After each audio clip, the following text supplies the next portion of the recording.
We certainly appreciate the opportunity to talk. My name is Lee Harrison. I'm Executive Vice President of Berkshire Biodiesel. And we're building up the street in Pittsfield a $65 million, 50 million gallon a year biodiesel production facility. I want to start by talking about the local economic effect or impact of that facility and similar facilities around the state should they be built.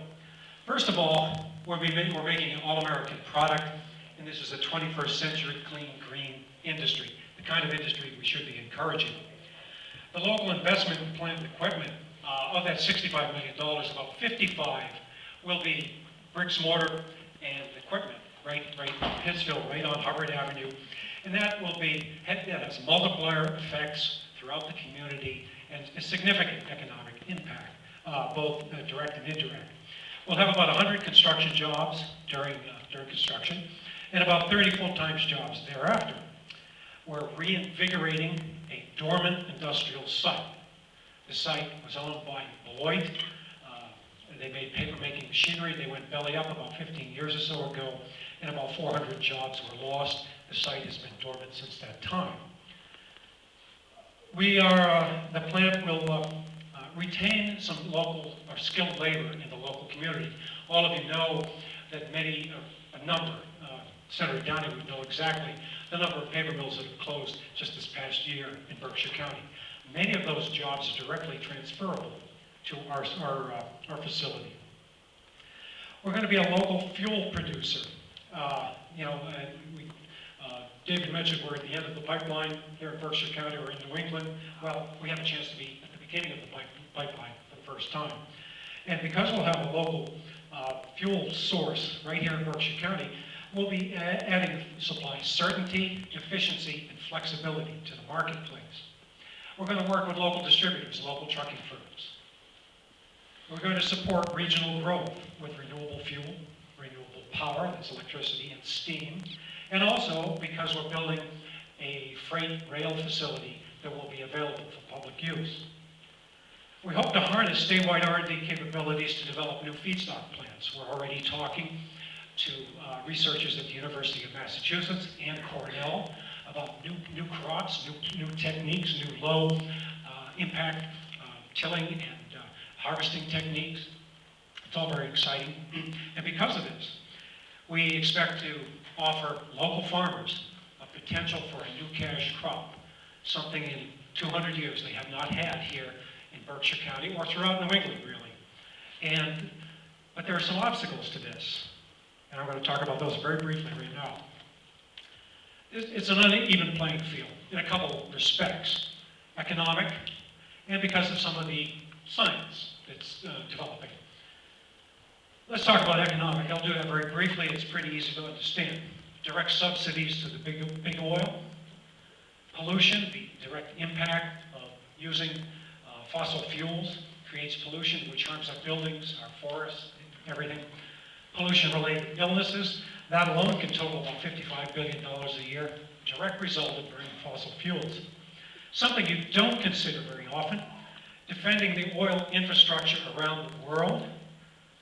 That's been estimated at $100 billion a year. Plus the Iraq War, another $100 billion a year. You total this all up. And the former director of the California EPA has estimated that what we're really paying for a gallon of gasoline when we go to the pump is about $13. Astounding. That means every time you put a gallon of gas in your car, you're giving big oil a $10 tip. It's pretty astounding, but it's true. That's one aspect, the economic uneven playing field, if you will. Life cycle studies, we've heard a lot about these lately, and let me say, for the record, Berkshire Biodiesel supports a low carbon fuel standard, but the science isn't there yet. For one reason, they're not applying the same rigor to the analysis to petroleum as they are to biofuels. The upstream analysis. We talk about defending the infrastructure around the world. What's the environmental cost of that? What's the environmental cost of drilling in deep ocean? What's the environmental cost of drilling new wells in rainforest areas? Some of this isn't added into the equation. Also, it's a static view they're taking.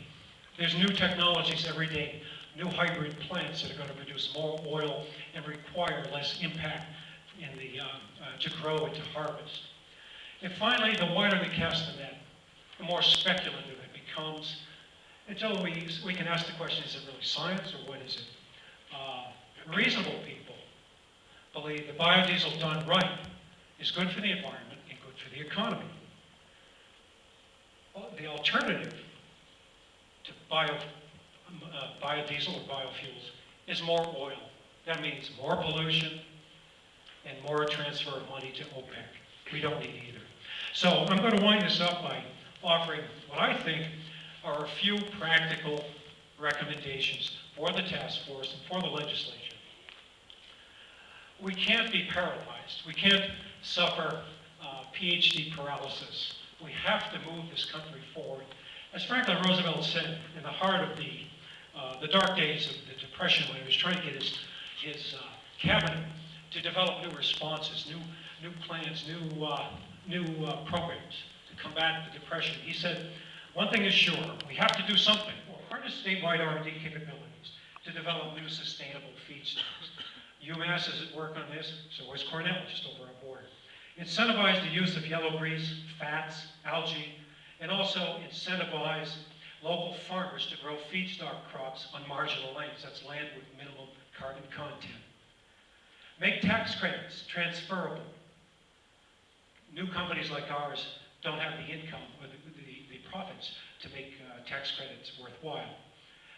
Incentivize in-state biodiesel production. Connecticut's doing this, Maryland's about to do this.